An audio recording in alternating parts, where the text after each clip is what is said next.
नमस्कार। जैसा कि मिशन हेल्थ के अपने दर्शकों से हमने वादा किया था कि उनकी स्वास्थ्य संबंधी समस्याओं को हल करने के लिए हम उनके बीच उनके गांव में आएंगे, तो आज हम हैं ज़िला गोरखपुर के ब्लॉक खोराबार के एक गांव मिर्ज़ापुर बाज़ार साहूकोल में।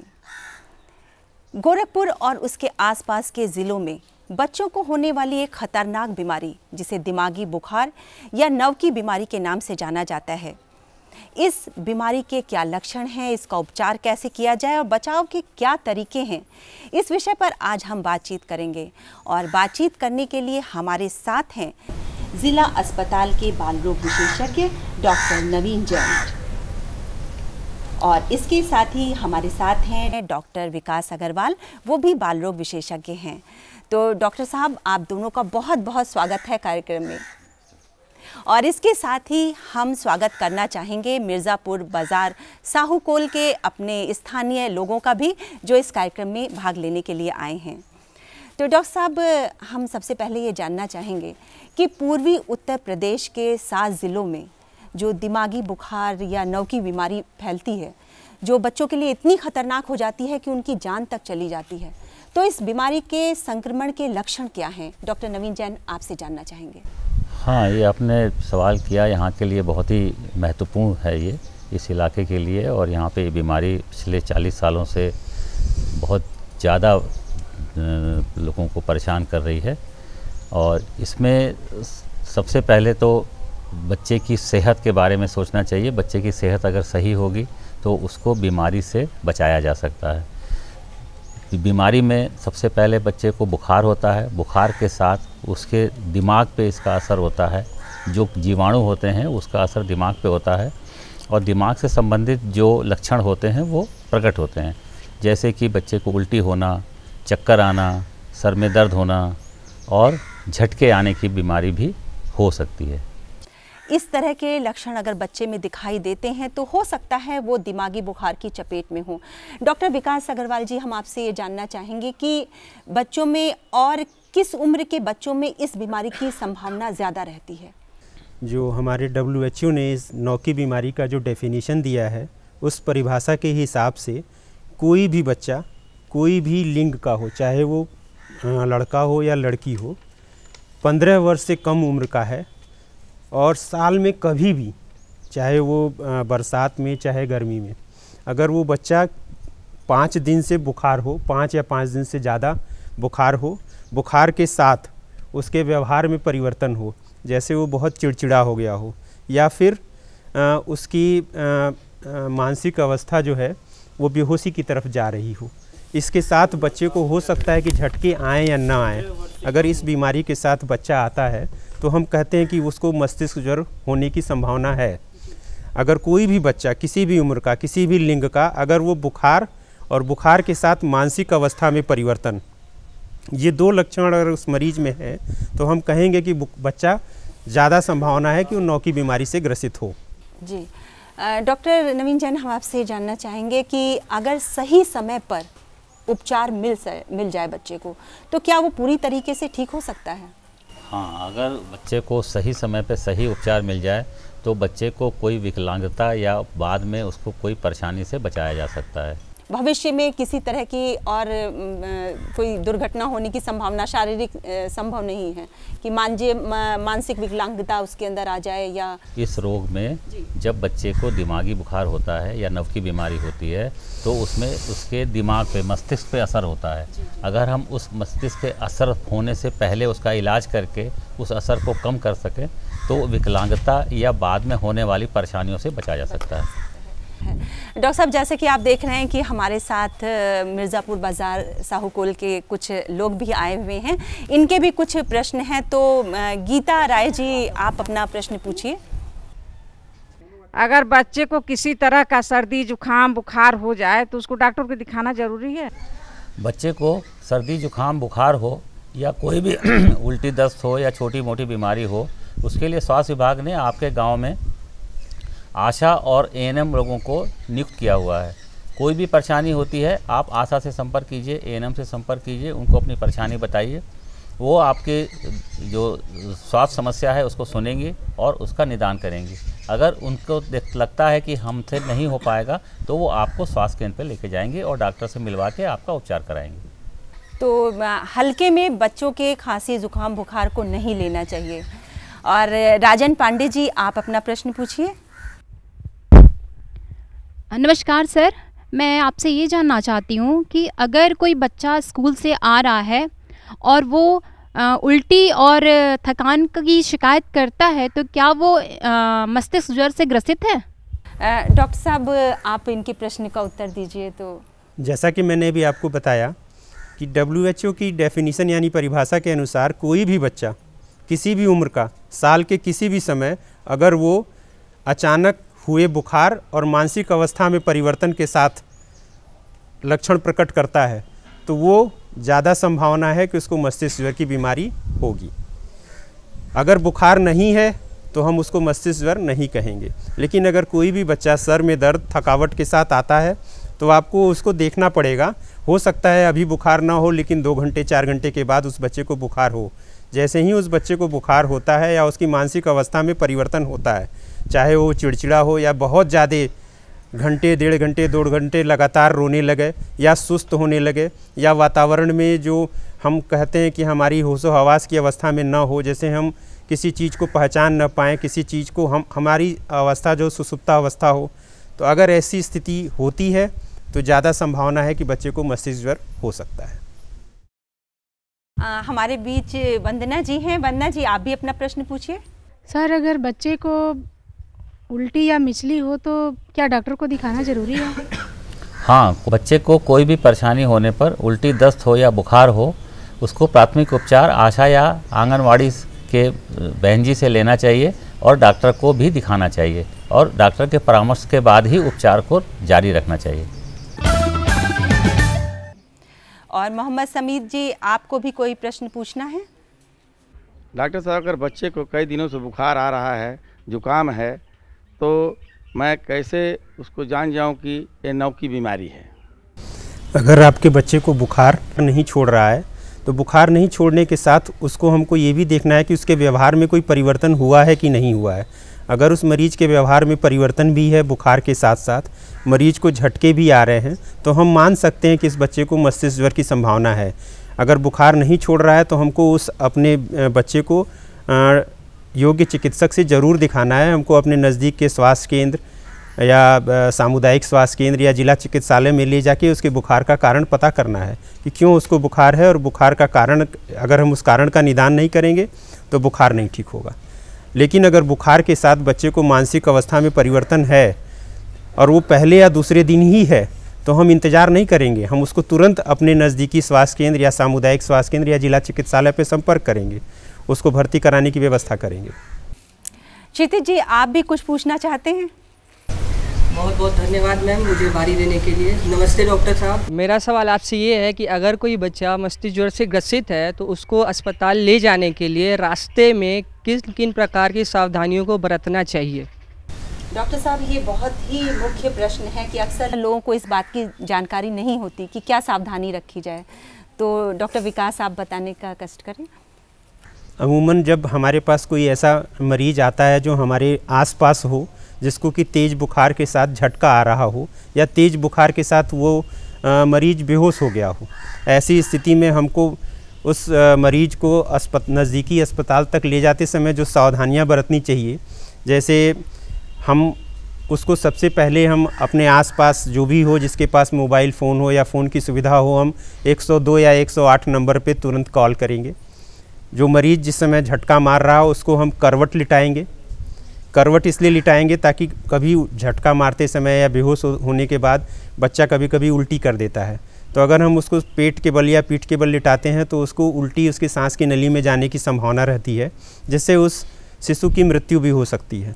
तो हम उस बच्चे को करवट लिटा देंगे, किसी सूती कपड़े से उस बच्चे की मुंह साफ़ कर देंगे। जैसे कि हमारे गांव में एक धारणा है कि किसी आदमी को झटका आता है तो लोग उसका नाक बंद करते हैं, तो हम इस प्रक्रिया को नहीं करेंगे। बच्चे को सांस लेने में उसकी प्रक्रिया में हम बाधा नहीं बनेंगे। हमें उसका नाक नहीं बंद करना है, बल्कि उसको हमको सांस लेने में मदद करनी है कि अगर किसी वजह से उसकी गर्दन मुड़ी हुई हो या गर्दन बहुत पीछे की तरफ मुड़ी हुई हो, तो हम उसकी गर्दन को सीधा करेंगे, बच्चे को करवट लिटाएंगे, बच्चे का कपड़ा थोड़ा ढीला कर देंगे। बच्चे का शरीर अगर गर्म है तो उसको हम सादे पानी से सूती कपड़े को भिगो के सर से पाँव तक तब तक पोंछते रहेंगे जब तक उसका बुखार ना उतर जाए। और जैसे ही हमारे पास एम्बुलेंस की सुविधा मिलती है, जैसे ही हमारे पास ले जाने के लिए वाहन उपलब्ध होता है, हम उस शिशु को उसी करवट अवस्था में ही उस एम्बुलेंस में लिटाएंगे। उस एम्बुलेंस में अगर ऑक्सीजन की सुविधा है तो हम उस बच्चे को ऑक्सीजन लगाएंगे और बच्चे का तापमान नियंत्रित करते हुए हम उसको नज़दीकी स्वास्थ्य केंद्र, जो भी हमारे सबसे नज़दीक होगा, चाहे वो स्वास्थ्य केंद्र हो, चाहे सामुदायिक स्वास्थ्य केंद्र हो, या जिला अस्पताल हो, या मेडिकल कॉलेज हो, हम उसको वहाँ पे तुरंत पहुँचाने की व्यवस्था करेंगे। साथ ही हमें मरीज को ट्रांसपोर्ट करते समय ये भी ध्यान रखना है कि जिस समय हमारा मरीज बेहोश है, हम उसको मुँह से कुछ खाना या पानी देने की कोशिश न करें, क्योंकि जो भी शिशु या झटका मार रहा है या फिर वो बेहोश अवस्था में है, अगर हम उसको कुछ भी खिलाने या पिलाने की कोशिश करेंगे तो इस प्रक्रिया में भी उसकी जान जाने की संभावना रहती है। तो हमको मरीज को शिफ्ट करते समय, अस्पताल पहुंचाते समय, अगर मरीज अपने होशो हवास में नहीं है तो हम उसको मुंह से कुछ भी खाने या पीने को नहीं देंगे। डॉक्टर साहब ने जो बातें बताई, इनका ध्यान आप सभी ज़रूर रखिए, क्योंकि ये सावधानियां बच्चे को मौत के मुंह में जाने से बचा सकती हैं। और अब शिल्पी पांडे जी, आप भी कुछ पूछना चाहती हैं? आपसे ये पूछना चाहते हैं, ये जो नौ की बीमारी है, क्या इसका इलाज प्राइवेट डॉक्टर नहीं कर सकते क्या ये सरकारी अस्पताल ले जाना ही ज़रूरी है क्या? बच्चे को नव की बीमारी होने के बाद ये पता लगाना ज़रूरी है कि नव की बीमारी है या कुछ और है। उसके लिए कोई क्वालिफाइड डॉक्टर होना चाहिए, प्राइवेट डॉक्टर हो चाहे सरकारी डॉक्टर हो, जो भी पहले मिले उसके आपको उसके पास ले जाना चाहिए। लेकिन ये ध्यान रखना चाहिए कि झोला छाप डॉक्टर के पास ना जाएं। कोई क्वालिफाइड डॉक्टर हो उसी को दिखाएं, उसी से फर्स्ट एड यानी प्राथमिक उपचार कराएं। उसके बाद फिर उसको आप किसी सरकारी अस्पताल में, प्राथमिक स्वास्थ्य केंद्र में या सामुदायिक स्वास्थ्य केंद्र में या जिला अस्पताल में लेके जाएं। क्योंकि वहाँ पर आपको सरकारी सुविधाएं प्रचुर मात्रा में मिलेंगी जो प्राइवेट में नहीं मिल पाती हैं। वहाँ पर सुविधाएं बहुत ही ज़्यादा और बहुत ही अच्छे तरीके से, वहाँ पर व्यवस्थित तरीके से आपको सुविधाएं मिलती हैं। वहाँ पे डॉक्टर हमेशा मौजूद रहते हैं जो आपकी देखभाल करते हैं और आपके बच्चे को उपचार करके ठीक करने की हमेशा कोशिश करते हैं। तो नीम हकीमों के चक्कर में बिल्कुल नहीं पड़ना चाहिए। प्रशिक्षित डॉक्टर के पास ले जाइए, जिला चिकित्सालय में बच्चे को दिखाइए। और दीप नारायण भी हमारे बीच में हैं। दीप नारायण जी, आप कुछ पूछेंगे? हाँ, मैं ये जानना चाहता हूँ, बच्चे को दस्त हो रहा है या बुखार है या कोई भी बीमारी है तो उसको टीका लगवा सकते हैं?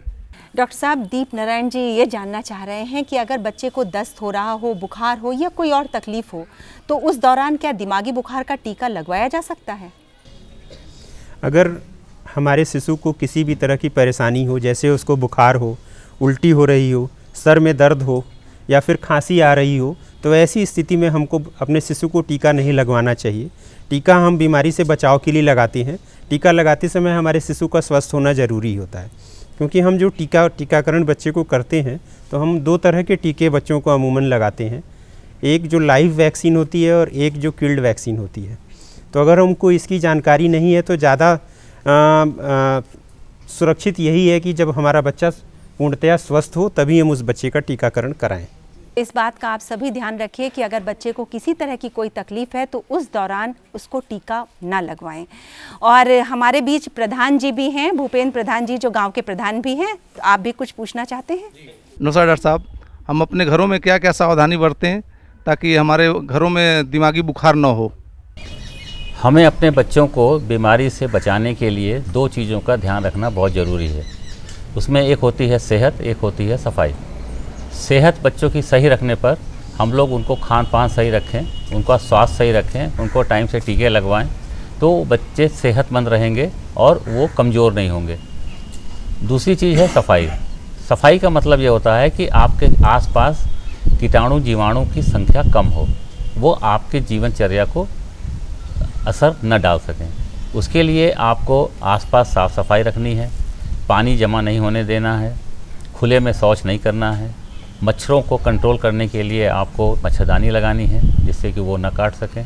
छतों पर इधर उधर आपको खुले डब्बे और टायर वगैरह नहीं डालने हैं जिससे उसमें मच्छर पनपें। और आपके जो वो हैं बैल हैं, गाय हैं और आप जो भी जानवर हैं उनको आप साफ़ सफाई के साथ रखिए, जिससे कि उनसे भी बीमारी एक दूसरे को ना फैले। और गांव समिति ये सोचे कि हम नाली में पानी जमा ना होने दें, दूर दूर तक साफ़ सफाई का माहौल रखें, और सबसे ज़रूरी यह है कि खुले में शौच ना करें, जिससे उस पर मक्खी वगैरह बैठ के आपके पानी को दूषित करें, आपके खाने को दूषित करें और आपके सेहत पे फ़र्क पड़े। तो साफ सफाई रख के आप मच्छरों को बढ़ने से रोक सकते हैं और अपने को भी स्वस्थ रख सकते हैं। रेणु देवी जी हैं, आप रेणु जी कुछ पूछना चाहती हैं? नमस्ते सर। अगर बच्चे के उल्टा सीधा खाना चीज़ खाने से अगर अपच हो जाता है और फसली चलने लगती है तो क्या उसके दिमागी बुखार कहते हैं? जैसा कि आपने पूछा कि अगर आपका बच्चा कुछ उल्टा सीधा खा लिया है, उसको अपच हो गई है और उसकी सांस तेज़ चल रही है, तो ये हमारी दिमागी बुखार की परिभाषा में नहीं आता है। लेकिन अगर उस बच्चे को इस प्रक्रिया के दौरान अगर उसकी सांस तेज़ चल रही है तो हमको उसका उपचार अपने नज़दीकी स्वास्थ्य केंद्र पर कराना है, क्योंकि सांस तेज़ चल रही है इसका मतलब बच्चे को सांस लेने में तकलीफ़ हो रही है। तो हमारे शिशु को ऑक्सीजन और बोतल की ज़रूरत है, शरीर में IV फ्लूइड चढ़ाने की ज़रूरत है, क्योंकि उसको अपच हो गई है। तो हो सकता है उसको उल्टी या दस्त भी हो रहा होगा, जिसकी वजह से उसके शरीर से पानी भी निकल रहा होगा। तो ऐसी स्थिति में उसको हमें अपने नज़दीकी स्वास्थ्य केंद्र या अस्पताल में दिखाने की ज़रूरत है। लेकिन इस मरीज़ को अभी हम दिमागी बुखार का मरीज़ नहीं कहेंगे। दिमागी बुखार का मरीज़ हम उस शिशु को तभी कहेंगे जब उस शिशु को बुखार और बुखार के साथ मानसिक अवस्था में परिवर्तन हो। इशरावती जी, आप भी कुछ पूछना चाहती हैं? नमस्कार डॉक्टर साहब। पहले बताया जा रहा था कि गंदे पानी और मच्छर से मस्ती ज्वर होते थे, अब बताया जा रहा है कि छछूंदर और चूहा से ये बीमारियां हो रही है। क्या ये सही है? हाँ, आपने सही सवाल किया। जैसे कि हम लोग हमारे इस क्षेत्र में गोरखपुर ज़िले में राष्ट्रीय विषाणु विज्ञान की प्रयोगशाला भी स्थापित हो चुकी है भारत सरकार के सहयोग से। तो उस विषाणु प्रयोगशाला के परीक्षण के निष्कर्ष के आधार पर हम ये कह सकते हैं कि पहले जो हमारे क्षेत्र में दिमागी बुखार होता था उसका कारण जापानी इंसेफेलाइटिस था, जो कि मच्छर के काटने से होता था। फिर कुछ समय बाद हमको दिमागी बुखार के बच्चे जो जापानी इंसेफेलाइटिस से होते थे उसके मरीज कम होने लगे, क्योंकि हमारे क्षेत्र में जापानी इंसेफेलाइटिस का टीकाकरण बहुत ही वृहद तौर पे किया गया, जिसकी वजह से जापानी इंसेफेलाइटिस के मरीजों की संख्या में कमी आई। लेकिन उसके बाद इंट्रोवायरस के केसेस बढ़ने लगे, जो कि जल जनित जो हमारे गंदे खाने और गंदे पानी की वजह से होता था।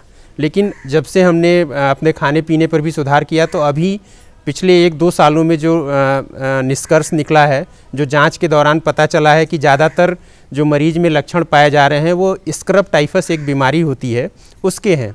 स्क्रब टाइफस जो होता है एक टिक होता है जिसके काटने से होता है, और वो टिक चूहों और छुछुंदर के शरीर पर रहता है। तो ये चूहों और छुछुंदर की वजह से टिक जो उसके शरीर पे रहता है वो हमको काटता है, तो हमको उसकी वजह से स्क्रब टाइफस की वजह से एन्केफेलाइटिस यानी मस्तिष्क ज्वर हो रहा है। विजय कुमार जी, आप भी कुछ जानना चाहते हैं? सर नमस्कार, मेरा नाम विजय कुमार है। किसी बच्चे को दिमागी बुखार हो जाता है और उसका इलाज समय से न हो तो उसको क्या क्या परेशानियां हो सकती हैं? अगर हमारे किसी भी शिशु को दिमागी बुखार हो जाता है तो आपका सवाल है कि अगर हम उसका सही समय पर इलाज न करें तो क्या परेशानियां होंगी। तो हम आपको संक्षेप में दिमागी बुखार के इलाज के बारे में बताते हैं कि अगर आपके शिशु को दिमागी बुखार हो गया है तो मोटे मोटे तौर पे 1/3 बच्चे उस बीमारी की वजह से मृत्यु को प्राप्त हो जाते हैं। 1/3 बच्चे उस बीमारी की वजह से मानसिक या शारीरिक विकलांगता का शिकार हो जाते हैं, और 1/3 बच्चे ही जो होते हैं वो हमारे बिना विकलांगता के स्वस्थ होकर घर पहुंचते हैं। तो अगर हम और ये जितनी भी परेशानियां हैं, चाहे वो मृत्यु हो चाहे वो विकलांगता हो, उसका सिर्फ और सिर्फ एक कारण है समय पर इलाज न मिलना। क्योंकि जब हमारे बच्चे को झटका आ रहा होता है, जब हमारा बच्चा बेहोश हो रहा होता है, उस समय उसके दिमाग में झटके की वजह से दिमाग में ऑक्सीजन की ज़्यादा ज़रूरत हो रही होती है, और बच्चा हमारा सांस ठीक ढंग से नहीं ले पा रहा होता है। उसको ऑक्सीजन की ज़रूरत होती है, उसको शरीर में पोषण की ज़रूरत होती है, और जब तक झटका आता रहेगा तब तक वो दिमाग को नुकसान पहुंचाता रहेगा। तो वो प्रक्रिया हमारी जल्दी से जल्दी रुकनी चाहिए। बच्चे को जल्दी से जल्दी ऑक्सीजन मिलनी चाहिए, बच्चे को जल्दी से जल्दी आईवी फ्लूइड और एंटी कन्वल्जेंट यानी झटका रोकने की दवाई लगनी चाहिए। इस प्रक्रिया में जितना समय लगता है उतना हमारा दिमाग नुकसान होता है, और जितना हमारा दिमाग नुकसान होगा हमारी विपरीत रिज़ल्ट हमारे आएंगे, चाहे वो मृत्यु के रूप में हो, चाहे वो मानसिक या शारीरिक विकलांगता के रूप में हो। तो इस बीमारी को रोकने का, इस बीमारी के भयावह परिणाम को कम करने का सिर्फ और सिर्फ एक रास्ता है कि जल्दी से जल्दी और उचित इलाज प्रारंभ किया जा सके और सुरक्षित रह के ही बचाव किया जा सकता है। उर्मिला पांडे जी, आपकी भी कुछ जिज्ञासा हो तो पूछ लीजिए। नमस्ते डॉक्टर साहब, मेरा नाम उर्मिला पांडे है। अगर मांसपेशियों में दर्द हो रहा है, दौड़ने भागने के दौरान परेशानी हो रही है, तो क्या इसे मस्तिष्क ज्वर के लक्षण माने जाएंगे? शरीर में बहुत सारी प्रक्रियाएं चलती रहती हैं जिससे मानसिक रूप पे या शारीरिक रूप पे थकान की महसूस हो सकता है। तो मसल्स में जो भी थकान या कमजोरी या दर्द मालूम पड़ता है वो आपके शारीरिक थकान की वजह से होता है। उसका जो है वो दिमागी या मस्तिष्क ज्वर से कोई लेना देना नहीं है। तो ये था हमारा दिमागी बुखार के ऊपर का आज का जो कार्यक्रम, और डॉक्टर साहब ने बताया कि इसके क्या लक्षण हैं, इसका उपचार कैसे किया जा सकता है और बचाव के तरीके भी बताए गए। और अब चलते चलते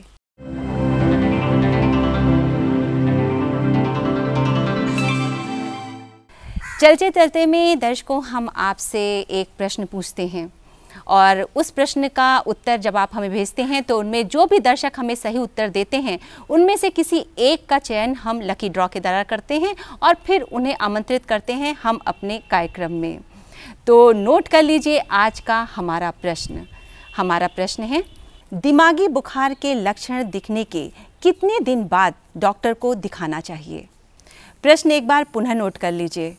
दिमागी बुखार के लक्षण दिखने के कितने दिन बाद डॉक्टर को दिखाना चाहिए? और आप अपने उत्तर हमें जिस पते पर भेजेंगे उसके लिए नोट कर लीजिए हमारा पता है प्रस्तुतकर्ता मिशन हेल्थ, कमरा नंबर 205, दूरदर्शन केंद्र 24 अशोक मार्ग, लखनऊ 226001। और हमारा ईमेल आईडी भी नोट कर लीजिए। हमारा ईमेल आईडी है missionhealth.ddupLKO@gmail.com। डॉक्टर नवीन जैन और डॉक्टर विकास अग्रवाल, आप हमारे इन सभी दर्शकों के बीच आए और इतनी महत्वपूर्ण जानकारियां दी, इसके लिए आपका बहुत बहुत धन्यवाद। और इसके साथ ही हम आप सभी लोगों का भी धन्यवाद करना चाहेंगे कि आप हमारे कार्यक्रम में आए और आपने अपनी जिज्ञासा जो आपकी थी उसके संबंधित प्रश्न पूछे और आप वो उसके जवाब से संतुष्ट हुए होंगे। इसके लिए आप लोग का भी बहुत बहुत धन्यवाद।